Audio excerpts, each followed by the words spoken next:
నిత్య పూజలివివు నేరిచినను ప్రత్యక్షమైనట్టి పరమాత్మునికి నిత్య పూజలివివో.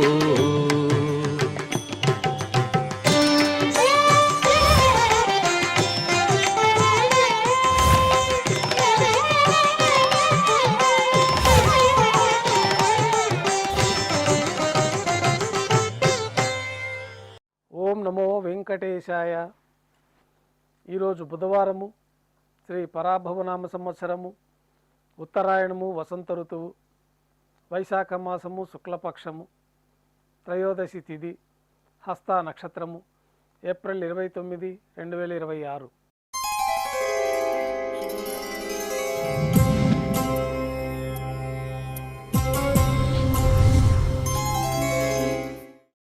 ప్రాతకాల నైవేద్యాల్లో భాగంగా అన్నప్రసాదాలు, పన్యారాలు ఘంటానాదం మధ్య శ్రీవారికి నైవేద్యంగా సమర్పించి సాతుమర పూర్తయిన తర్వాత భక్తులని సర్వదర్శనానికి అనుమతిస్తారు. కొద్ది విరామం తర్వాత మాధ్యాహ్నిక ఆరాధనలో భాగంగా స్వామివారికి ఉత్సవమూర్తులకు ఉపచారాలు సమర్పించి అష్టోత్తర శతనామావళితో అర్చన గావించి మాధ్యాహ్నిక నైవేద్యంలో భాగంగా అన్నప్రసాదాలు స్వామివారికి నైవేద్యంగా సమర్పించి భక్తులని సర్వదర్శనానికి అనుమతిస్తారు. ఉభయ దేవేలతో శ్రీ మలయప్ప స్వామివారు బంగారు తిరిచిపోయిన వేంచేసి మేళతాళాలతో ఊరేగింపుగా విమాన ప్రదక్షిణంగా సంపంగి ప్రాకారంలో కల కళ్యాణ మండపానికి చేరుకుంటారు. కళ్యాణోత్సవం ప్రారంభమవుతుంది. పుణ్యాహవచనము, అంకురార్పణ, రక్షాబంధనము, అగ్నిప్రతిష్ఠ, స్వామివారికి అమ్మవార్లకి కళ్యాణోత్సవం సందర్భంగా నూతన పట్టు వస్త్రాల అలంకరణ, మహాసంకల్ప పఠనం, మాంగళ్యాల పూజ, మాంగళ్యాల స్వామివారి తరఫున అమ్మవార్లకి సమర్పణ.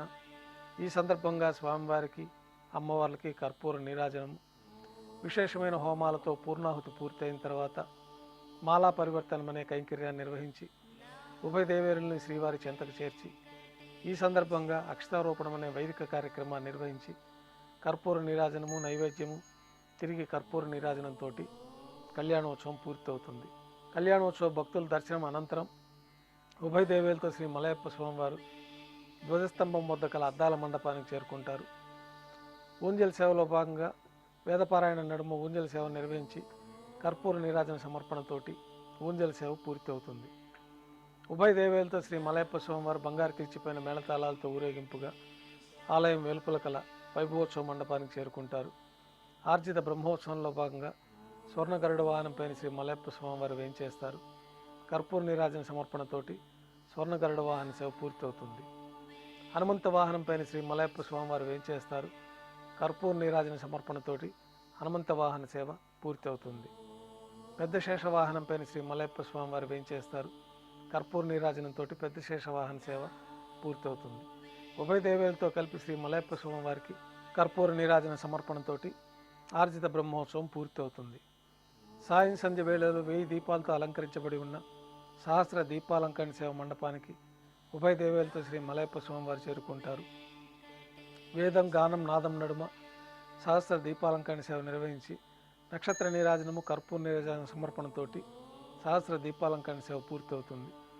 ఉభయ దేవేలతో శ్రీ మలయప్ప స్వామివారు 4 తిరువీధుల ఉత్సవం జరుపుకున్న భక్తులను అనుగ్రహించి శ్రీవారి ఆలయంలోకి చేరుకుంటారు. ఆలయంలో నిత్యోత్సవంలో భాగంగా విమాన ప్రదక్షిణంగా భాష్యకారుల వారి ముఖ మండపానికి చేరుకొని అక్కడ ఆస్థానం పూర్తయిన తర్వాత గర్భాలయంలో వేంచేస్తారు. వెంటనే రాత్రి తోమాల సేవ ప్రారంభమవుతుంది.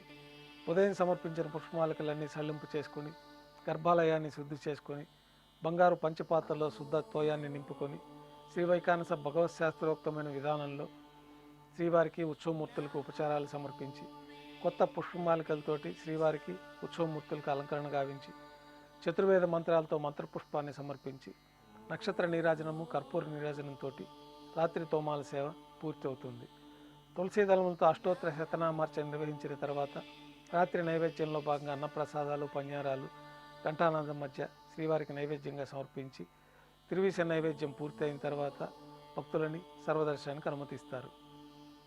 కొద్ది విరామం తర్వాత ఏకాంత సేవలో భాగంగా రాత్రి సమర్పించిన పుష్పమాలికలన్నీ సల్లింపు చేసుకొని గర్భాలయాన్ని శుద్ధి చేసుకొని బంగారు పంచపాత్రలో బ్రహ్మ తిరువారాధన కోసమే బంగారు బిందెలోని తీర్థాన్ని సమర్పించి ఏకాంత సేవలో భాగంగా బంగారు పట్టు పాన్పు పైన కౌతుకబేరమైన శ్రీ భోగ శ్రీనివాసమూర్తి వారిని వేంచేపు చేసి ఈ సందర్భంగా శ్రీవారికి దారోష్ణమైన గోక్షీరము, జీడిపప్పు, ద్రాక్ష, కలకండ, పండ్లు నైవేద్యంగా సమర్పించి కర్పూర నీరాజనంతో ఏకాంత సేవ పూర్తవుతుంది.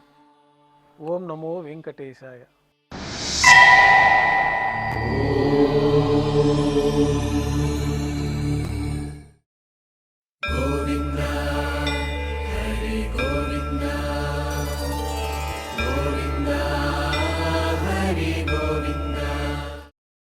ఓ